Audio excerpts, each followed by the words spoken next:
सभी प्यारे देशवासियों को हिंदी दिवस की हार्दिक बधाई व शुभकामनाएं। बंधुओं, हिंदी मात्र एक भाषा नहीं बल्कि हमारी मातृभाषा है और मातृभाषा का कैसे संरक्षण संवर्धन हो, कैसे प्रचार प्रसार हो, कैसे विश्व पटल पर इसको पहचान मिले, यह हमारा आपका कर्तव्य है। कोई भी भाषा तभी समृद्ध होती है जब उसके उपयोग करने वाले अधिक होते हैं, जब उस भाषा में कुछ ऐसी रचनाएं होती हैं, कुछ ऐसे साहित्य होते हैं जो अत्यंत ज्ञानवर्धक होते हैं, समाज को दिशा और दशा बतलाने वाले होते हैं, तब वह भाषा जाकर के समृद्ध होती है। हिंदी भी ऐसी भाषा रही है जो इतनी समृद्ध है कि इसमें आपको अथाह ज्ञान का स्रोत मिलेगा। तमाम हमारे अतीत पूर्व के जो भी लेखक रहे हैं, कवि रहे हैं, हमारे यहाँ जो भी दार्शनिक रहे हैं भारतीय और जो भी दर्शन शास्त्री रहे हैं, उन्होंने तमाम ऐसी रचनाएं की हैं, ऐसी पुस्तकें लिखी हैं, कालजयी रचनाएं ऐसी हुई हैं कि वे हमारे लिए अक्षय प्रेरणा स्रोत और ज्ञान का स्रोत हैं। लेकिन इससे इतर अगर बात की जाए तो आज स्थिति इसके बिल्कुल विपरीत है। हम अपनी आम बोलचाल में भी हिंदी से दूर होते जा रहे हैं। मैं ये नहीं कहूँगा कि किसी भाषा को सीखना गलत है। आप किसी भी भाषा को सीखिए, अधिक से अधिक भाषाओं को जानिए, ये गलत नहीं है। गलत यहाँ होता है जब हम अपनी संस्कृति से कट जाते हैं। मैंने भी बताया, हर देश तभी तरक्की करता है जब अपनी संस्कृति से जुड़ा होता है, अपनी भाषा से जुड़ा होता है। विश्व के में कई उदाहरण आपको मिल जाएंगे जहाँ लोग अपनी ही भाषा में कार्य कर रहे हैं। चाइना में चाइनीज़ है, जर्मनी में जर्मन भाषा है, इंग्लैंड में ब्रिटेन में ब्रिटिश भाषा है, अमेरिका में अमेरिकन इंग्लिश चल रही है, फ्रांस में फ्रेंच चल रहा है। लेकिन हम क्या कर रहे हैं? हम विदेशियों की भाषा का अनुकरण कर रहे हैं। ये अंधा अनुकरण है। इससे क्या होगा कि जैसे कहा जाता है कि कोई भी वृक्ष जिस तरह से जड़ से कटने पर बहुत दिनों तक हरा नहीं हो सकता है, नहीं रह सकता है, उसी तरह जब व्यक्ति संस्कृति से कट जाता है तो उसका पतन सुनिश्चित हो जाता है। वही स्थिति आज हमारे समाज की हो रही है। सरकार की बात करें तो आर्टिकल 351 के तहत यह संघ सरकार का कर्तव्य है कि हिंदी भाषा के प्रचार प्रसार के लिए अच्छे कदम उठाए, ठोस पहल करें। ये सरकार का कदम हो गया। लेकिन हमारा आपका क्या प्रयास है, इस ओर चिंतन मनन करने की जरूरत है आज इस हिंदी दिवस पर। क्या हम इसे एक दिवस के रूप में ही मनाकर रह जाएंगे, एक दूसरे को खोखली बधाई और शुभकामनाएं देंगे, या अपनी मातृभाषा को इसका उचित हक दिलाने के लिए, इसको गौरव और सम्मान दिलाने के लिए हम आप संकल्पित होंगे और कटिबद्ध होंगे? ये आज विचार का विषय है। इसे चिंतन का विषय बनाइए। इसके लिए सबसे पहले तो जिम्मेदार वह पीढ़ी है जो स्वयं अपनी भाषा से कटती जा रही है, और स्वयं तो कट रही है, अपनी नौनिहाल अपनी भावी पीढ़ी को भी वो ऐसे कॉन्वेंट स्कूलों में अंग्रेजी सीखने पर ज़्यादा बल देती है। वहाँ फलस्वरूप क्या होता है कि बच्चे के मानस का पश्चिमीकरण होता है और अंग्रेजी सीखने के चक्कर में उसे अंग्रेजियत का जामा पहना दिया जाता है, और वहीं पर एक भारतीय व्यक्तित्व का नाश हो जाता है।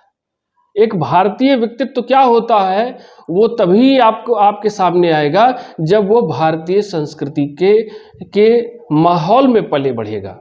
जब आपका बच्चा भारतीय संस्कृति के वातावरण में पले बढ़ेगा तभी वह एक अच्छा भारतीय बन करके सामने आएगा।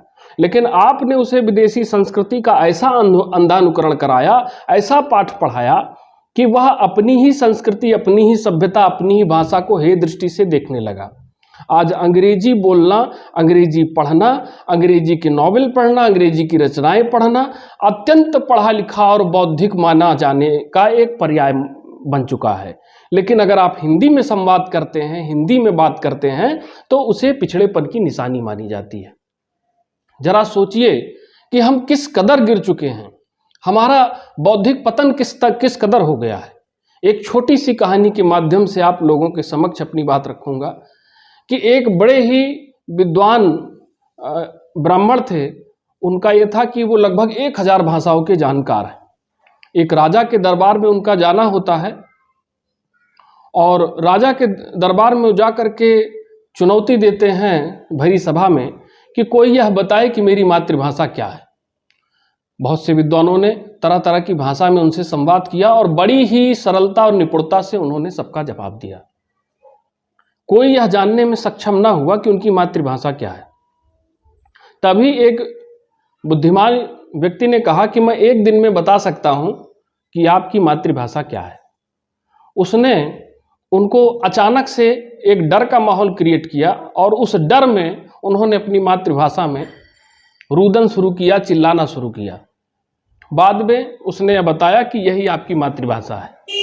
तो इस उदाहरण से, इस कहानी से आप जान सकते हैं कि जब व्यक्ति भावुक होता है, चाहे वो रो रहा हो, चाहे वह हंस रहा हो, वह अपनी मातृभाषा में ही इस कार्य को करता है। यानी मातृभाषा कहीं न कहीं हमारे हृदय के समीप होती है और जब विदेश में भी कोई मातृभाषा बोलने वाला मिल जाता है तो वह हमें अपना सा लगने लगता है।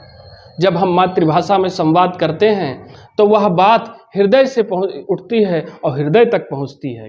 यह मातृभाषा की शक्ति है। हम अपनी मातृभाषा में जब चिंतन मनन करते हैं तो और बेहतर तरीके से सोच सकते हैं। विचार आने की जो प्रक्रिया मानस में होती है वो बेहतर होती है। लेकिन वही जब दूसरी भाषा में हम चिंतन मनन करेंगे तो वहाँ पर क्या होता है कि वह प्रक्रिया बहुत मंद होती है। तो भारतेंदु हरिश्चंद्र जी ने जिस तरह से कहा है कि अपनी भाषा में उन्नति कीजिए, यही सभी उन्नति का आधार है, यही सभी उन्नति का मूल है। आज हिंदी दिवस पर मैं अपने देशवासियों को यही कहना चाहता हूँ कि ज्ञान चाहे जितना भी अर्जित कर लीजिए देश विदेश में, लेकिन अपनी संस्कृति से ना कटिए। हिंदी भाषा नहीं है, हिंदी हमारी संस्कृति और सभ्यता का प्रतीक है और हिंदी का भविष्य ही तय करेगा कि हिंदुस्तान का भविष्य क्या होगा। इसको हमेशा अपने दिमाग में रखना है। आज हिंदी की बदहाली का कारण न सिर्फ हमारे देश की सरकार है बल्कि हमारी देश की आवाम भी इसके लिए उतनी ही जिम्मेदार है। सुप्रीम कोर्ट और हाई कोर्ट में जो भी प्रक्रिया हो रही है वह अंग्रेजी भाषा में हो रही है। इससे बुरा और क्या होगा। जहाँ जजमेंट जो है, जजमेंट ऑर्डर टाइप हो रहा है तो वह भी जो है अंग्रेजी भाषा में टाइप हो रहा है, हम सभी के समक्ष आ रहा है। और अंग्रेजी भाषा का इस तरह से महिमा मंडन किया जा रहा है कि आम बोलचाल से लेकर के आप बाजार में निकल जाइए, कहीं कहीं चले जाइए तो जो प्रतिष्ठानों और दुकानों के नाम है वो अंग्रेजी में ही लिखे हुए हैं। हिंदी को विलुप्त करने में अगर किसी का हाथ है तो हमारा आपका है। धीरे धीरे इस भाषा का जो गौरव था, जो यश था, वो धीरे धीरे कम होता जा रहा है। और क्यों कम हो रहा है? क्योंकि हमने आपने इसका साथ छोड़ दिया है। हमने आपने इसका साथ नहीं छोड़ा है बल्कि अपनी माँ का साथ छोड़ दिया है, अपनी संस्कृति का साथ छोड़ दिया है, अपनी सभ्यता का साथ छोड़ दिया है। समय रहते इस पर विचार कीजिए, अपनी जड़ों की ओर लौटिए, तभी सच्चे मायने में हम सब मिलकर हिंदी दिवस मना सकेंगे। अन्यथा एक दूसरे को बधाई देना एक खोखली बात होगी। मैं पुनः अपनी बात दोहराना चाहूँगा कि हिंदी का भविष्य ही तय करेगा कि हिंदुस्तान का भविष्य क्या होगा।